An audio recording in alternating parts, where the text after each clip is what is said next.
ஆண்டவரும் இரட்சகருமாகிய இயேசுவின் நாமத்தில் உங்கள் அன்போடு கூட இந்த காணொளி வழியாக உங்களை வரவேற்பதில் நான் பெரும் மகிழ்ச்சி அடைகிறேன். பிரியமானவர்களே, தேவனுடைய நாமத்துக்கு மகிமைக்காக இந்த தியான பகுதிகள் உங்களுக்கு ஆசீர்வாதமாக இருப்பதை எண்ணி கர்த்தரை துதிக்கிறேன். ஆண்டவரை நான் மகிமைப்படுத்துகிறேன். இந்த அருமையான நாளிலும் ஒரு முக்கியமான ஒரு சங்கீதத்தில் இருக்கக்கூடிய ஒரு வசனத்தை நாம் தியானம் பண்ணுவோம். கர்த்தர் இந்த வார்த்தைகளை உங்களுக்கு ஆசீர்வாதமாக்கி தர அவர் வல்லமுள்ளவராக இருக்கிறார். ஆகவே இந்த காணொளியை நீங்கள் பார்த்து வருகிற உங்கள் அனைவருக்கும் என்னுடைய மனமார்ந்த நன்றிகளை நான் தெரிவித்துக் கொள்கிறேன். நீங்கள் கொடுத்து வருகிற ஆதரவுக்காக கர்த்தரை துதிக்கிறேன், ஆண்டவரை ஸ்தோத்தரிக்கிறேன். இன்னும் அறியாதவர்களுக்கு இந்த காணொளியை அனுப்பி அவர்களும் பார்க்கும்படி நீங்கள் உதவி செய்யும்படி உங்களை அன்பாய் நான் கேட்டுக்கொள்கிறேன். தேவன் தாமே உங்களை நிறைவாய் ஆசீர்வதிப்பாராக. வாருங்கள், நாம் வீடியோக்குள்ளே போவோம். தேவனுடைய வார்த்தையை நாம் தியானிப்போம் சேர்ந்து. இன்றைய நாளிலே சங்கீதம் 46வது சங்கீதத்திலே இருக்கக்கூடிய வார்த்தையை நான் தியானம் பண்ணும்படி விரும்புகிறேன். அங்கே 10வது வசனம் சொல்கிறது, வேதம் அழகாக சொல்கிறது, நீங்கள் அமர்ந்திருந்து நானே தேவன் என்பதை அறிந்து கொள்ளுங்கள், யாதிகளுக்குள்ளே உயர்ந்திருப்பேன், பூமியிலேயும் உயர்ந்திருப்பேன் என்று அருமையான இந்த சங்கீதத்திலே எழுதப்பட்டிருக்கிறது. பிரியமானவர்களே, இந்த 46வது சங்கீதத்தை முழுவதும் நீங்கள் வாசித்து பார்க்கும் பொழுது தேவன் எவ்வளவு வல்லமை உள்ளவர் என்பதை இந்த சங்கீதத்தின் மூலமாக நாம் அறிந்து கொள்ள முடியும். இந்த இடத்திலே சங்கீதக்காரனாகிய அங்கே சொல்லப்படுகிறது, நீங்கள் அமர்ந்திருந்து நானே தேவன் என்பதை அறிந்து கொள்ளுங்கள் என்று பார்க்கக்கூடியதாக இருக்கிறது. பிரியமானவர்களே, இந்த சங்கீதக்காரனுடைய வேத வார்த்தை எப்படி இருக்குதுன்னு சொன்னால், நீங்கள் அமர்ந்திருந்து, அங்கே சொல்லப்பட்ட அருமையான வார்த்தை, நீங்கள் அமர்ந்திருந்து நானே தேவன் என்பதை அறிந்து கொள்ளுங்கள் என்று அருமையாக இந்த வேத வசனம் நமக்கு தெளிவுபடுத்துகிறதை பார்க்கலாம். நாங்கள் அமர்ந்திருந்து தேவனை நாம் அறிந்து கொள்ளுகிற மனிதர்களாக இருக்க ஆண்டவர் விருப்பமுள்ளவராக இருக்கிறார். ஆண்டவர் எவ்வளவு வல்லமை உள்ள தேவன் என்பதை, அவர் எவ்வளவு சர்வ வல்லமை உள்ளவர் என்பதையும், அவர் எவ்வளவு பராக்கிரமம் படைத்தவர் என்பதையும், அவர் எவ்வளவு ஞானி என்பதை நாம் அறிந்து கொள்வதற்கு இந்த வேத வசனம் நமக்கு மிகவும் உறுதுணையாக இருக்கிறது. நீங்கள் அமர்ந்திருந்து நானே தேவன் என்பதை நீங்கள் அறிந்து கொள்ளுங்கள் என்று அங்கே வேத வசனம் அருமையாக சொல்லுகிறது. ஆண்டவரை அறிகிற அறிவு நாம் நம்முடைய தேவன் எவ்வளவு பெரியவர் என்பதை அறிந்து கொள்ளும். அது மாத்திரமல்ல, நம்மை சுற்றி இருக்கக்கூடிய அனைத்து போராட்டங்களும் அனைத்து பிரச்சனைகளையும், இந்த காரியங்களை நாம் தேவனை அறிய நம்மை சுற்றி நடக்கக்கூடிய எல்லா காரியங்களும் ஆண்டவரை வைத்து நாம் பார்க்கும் பொழுது அனைத்தும் மிகவும் அரிதாக சிறிதாக அது மாறிவிடும் என்பது இந்த வேத வார்த்தையாக இருக்கிறது. பிரியமானவர்களே, நாம் தேவனை எந்த அளவுக்கு அறிந்திருக்கிறோமோ அந்த அளவுக்கு நம்முடைய வாழ்க்கையில் வரக்கூடிய அனைத்து போராட்டங்களும் பிரச்சனைகளும் நமக்கு சிறிதாக மாறிவிடும் என்று இங்கே பார்க்கக்கூடியதாக இருக்கிறது.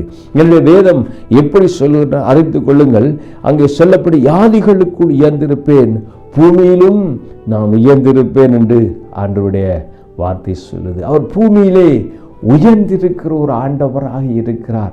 நம்முடைய தேவன் எங்கேயும் மறைவிடமாக அல்லாவிட்டால் ஒளித்து கொண்டிருக்கிற தேவன் அல்ல. அவர் உயரமும் உன்னதமான சிங்காசனத்திலே வீற்றிருக்கிறார் என்று ஏசாயா தீர்க்கதரிசி தன்னுடைய தீர்க்க தரிசனத்திலே சொல்லி வைத்திருக்கிறார். 6ஆம் அதிகாரத்திலே நீங்கள் வாசித்து பார்க்கும் பொழுது, பிரியமானவர்களே, நம்முடைய தேவன் உயரமும் உன்னதமான சிங்காசனத்தில் வீற்றிருக்கிறார். நம்முடைய தேவன் என்றைக்கும் ஆளுகை செய்து கொண்டிருக்கிறார். அவர் ஆட்சியிலே இருக்கிறார் என்றதை வேதத்திலே நாம் அறிந்திருக்கிறோம். பிரியமானவர்களே, நம்முடைய ஒவ்வொருடைய வாழ்க்கையிலும் நம்ம எட்ட முடியாத பாரங்கள், எட்ட முடியாத தொல்லைகள், நாம் கிரகிக்க முடியாத பாடுகள், உபத்திரவங்கள் நம்முடைய வாழ்க்கையிலே வருகின்ற பொழுது நம்முடைய தேவன் தான் சிங்காசனத்திலே வீற்றிருக்கிறார் என்பதை நாம் அறிந்து கொள்ள வேண்டியது மிக அவசியமாக இருக்கிறது. ஆகவே தான் தன்னுடைய ஜனமாகிய மக்களுக்கு, தன்னை தொழுது கொள்கிற மக்களுக்கு, ஆண்டவரை ஆராதித்து கொண்டிருக்கிற மக்களுக்கு தேவன் சொல்லுகிற ஒரு காரியம் என்னவென்றால், நீங்கள் அமர்ந்திருந்து நானே தேவன் என்பதை அறிந்து கொள்ளுங்கள். நாம் எத்தனை பேர் ஆண்டுடைய சமூகத்திலே அமர்ந்திருந்து நாம் தேவனை அறிந்து கொண்டிருக்கிறோம்? அவரை அறிகிற அறிவினால் நாம் எத்தனை பேர் நிரப்பப்பட்டு கொண்டிருக்கிறோம்? வேதம் சொல்லுது, ஒன்றான மெய்தெய்வமாகிய உம்மையும் நீர் அனுப்பியவராகிய இயேசு கிறிஸ்துவை அறிவதே நமக்கு நித்திய ஜீவன் என்று யோவானில் எழுதப்பட்டிருக்கிறது. பிரியமானவளே, இந்த வசனத்தை கேட்டுக்கொண்டிருக்கிற அருமையான சகோதரி சகோதரியே, உங்கள் வாழ்க்கையிலே, நம்முடைய ஒவ்வொருடைய வாழ்க்கையிலும் நாம் அமர்ந்திருந்து நம்முடைய தேவன் எவ்வளவு சர்வ வல்லமை உள்ள தேவன், நமக்கு முன்பதாக வைக்கப்பட்டிருக்கிற, போராடி கொண்டிருக்கிற, நம்மை எதிர்த்து நிற்கக்கூடிய போராட்டங்கள், பிரச்சனைகள், பாடுகள், உபத்திரவங்கள், கண்ணீர்கள், கவலைகள் எல்லாவற்றையும் தேவன் இமைப்பொழுதிலே மாற்றிவிட அவர் வல்லமையுள்ள தேவனாக இருக்கிறார். கேள்வி என்னவென்றால், நாம் எந்த அளவுக்கு நம்முடைய தேவனை அறிந்திருக்கிறோம்? பிரியமானவளே, நாம் எந்த அளவுக்கு ஆண்டவரை அறிந்திருக்கிறோம் என்று மிக முக்கியமான ஒரு கேள்வியாக இருக்கிறது. அன்றைக்கு எனக்கு அருமையான சகோதரி சகோதரியே, அன்றைக்கு இஸ்ரவேல் ஜனங்களை அங்கே எகிப்திலிருந்து வழிநடத்தி கொண்டு வந்த மோசே அந்த செங்கடலுக்கு முன்பதாக நம்முடைய தேவன் சர்வ வல்லமையுள்ள தேவன் என்பதை, அவர் பராக்கிரமம் எப்படிப்பட்டவர் என்பதை, அவர் சர்வ வல்லமையுள்ள தேவன் என்பதை நிரூபிக்கும்படியாக அங்கே பார்க்கக்கூடியதாக இருக்கிறது. இஸ்ரவேல் ஜனங்கள் செங்கடலுக்கு முன்பதாக அவர்கள் வந்து நின்றார்கள். பிரியமானவர்களே, இதுவரைக்கும் அடிமைத்தனத்திலே இருந்து கொண்ட மக்கள், இதுவரைக்கும் பார்வோனின் ஒடுக்கத்திலே வாழ்ந்து கொண்டிருந்த மக்கள், இதுவரைக்கும் ஆளோட்டிகள் நிமித்தம் துன்பத்தை அனுபவித்து கொண்டிருந்த மக்கள், தேவன் அறியாத மக்களாக அவர்கள் இருந்தார்கள். தேவனுடைய வல்லமைகளை புரிந்து கொள்ளாத மக்களாக அன்றைக்கு இருந்தார்கள். அந்த செங்கடலுக்கு முன்பதாக வந்த பொழுது அவருடைய நிலை குலைந்தோர் நிலை அங்கே பார்க்கக்கூடியதாக இருக்கிறது. இனி எப்படி செய்வோம், என்ன நடக்கும் என்பதை அறியாதவர்களாக இருந்தார்கள். முன்னே செங்கடல் முன்பதாக இருக்கிறது, பின்னே பார்வோன் படை அவர்களை துரத்தி கொண்டே வருகிற ஒரு இக்கட்டான சூழ்நிலையை அங்கே கவனிக்கக்கூடியதாக இருக்கிறது. ஆகவே ஆண்டவர் அந்த செங்கடலை பிளந்தார் என்று வேதத்திலே சொல்லப்பட்டிருக்கிறது. அதை பிளந்து அதன் நடுவிலே அவர்கள் நடந்தார்கள், வெட்டாந்தரையிலே நடந்தார்கள் என்று சொல்லக்கூடியதாக வேதத்திலே பதிவு செய்யப்பட்டிருக்கிறது. அதை அனுபவித்து கொண்டிருந்தார்கள். அந்த வெட்டாந்தரையிலே இஸ்ரவேல் ஜனங்கள் கம்பீரத்தோடு வெற்றி நடையோடு கூட அக்கறைக்கு கடந்து போனார்கள் என்று வேதத்திலே நாம் வாசிக்கக்கூடியதாக இருக்கிறது. என்னை கேட்டுக்கொண்டிருக்கிற அருமையான சகோதரனே சகோதரிகளே, இந்த இடத்திலே அவர்கள் தேவன் எப்படிப்பட்டவர் என்பதை முதலாவதாக அவர்கள் அறியக்கூடியதாக இருந்தது. தேவை வரும் பொழுது, சூழ்நிலை வரும் பொழுது நம்முடைய ஆண்டவர் எதையும் செய்ய வல்லமை உள்ளவர் என்பதை இந்த சம்பவம் நமக்கு காண்பித்து கொடுக்கிறது. தேவை ஏற்படும் பொழுது நம்முடைய ஆண்டவருக்கு எதையும் செய்வதற்கு அவர் இலகுவான தேவனாக இருக்கிறார். அவ்வளவு வல்லமை உள்ள தேவனாக இருக்கிறார். ஆம்பிரியமானவர்களே, நாங்கள் வேதம் சொல்லுது, நீங்கள் அமர்ந்திருந்து நானே தேவன் என்பதை அறிந்து கொள்ளுங்கள் என்று அங்கே சொல்லப்பட்டிருக்கிறது. நம்முடைய ஒவ்வொருடைய வாழ்க்கையிலும் நாம் எந்த அளவுக்கு தேவனை அறிந்திருக்கிறோமோ அந்த அளவுக்குத்தான் நாம் நம்முடைய ஆண்டவரை ஆராதிக்க முடியும். அந்த அளவுக்குத்தான் நம்முடைய தேவனை துதிக்க முடியும். அந்த அளவுக்குத்தான் நம்முடைய தேவனை மற்றவர்களுக்கு சொல்ல முடியும்.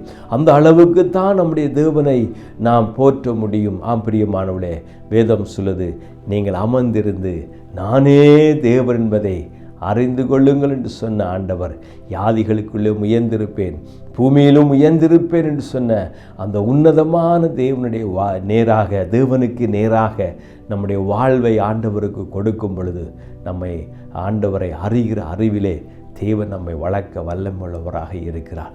ஆகவே இந்த தேவனை நாம் இன்னும் அறியும் பொழுது, இன்னும் கிட்டி சேரும் பொழுது, இன்னும் அவருடைய சமூகத்திலே நாம் சேரும் பொழுது, நானும் நீங்களும் கர்த்தரை தேவனை அறிகிற அறிவினாலே நிரப்பப்பட்டவர்கள் மாத்திரமில்லை, அவரை போல அவருடைய சாயலாகவும் அவரை போலவும் நாம் மாற ஆண்டவர் நமக்கு அனுக்கிரகம் பண்ணுவாராக.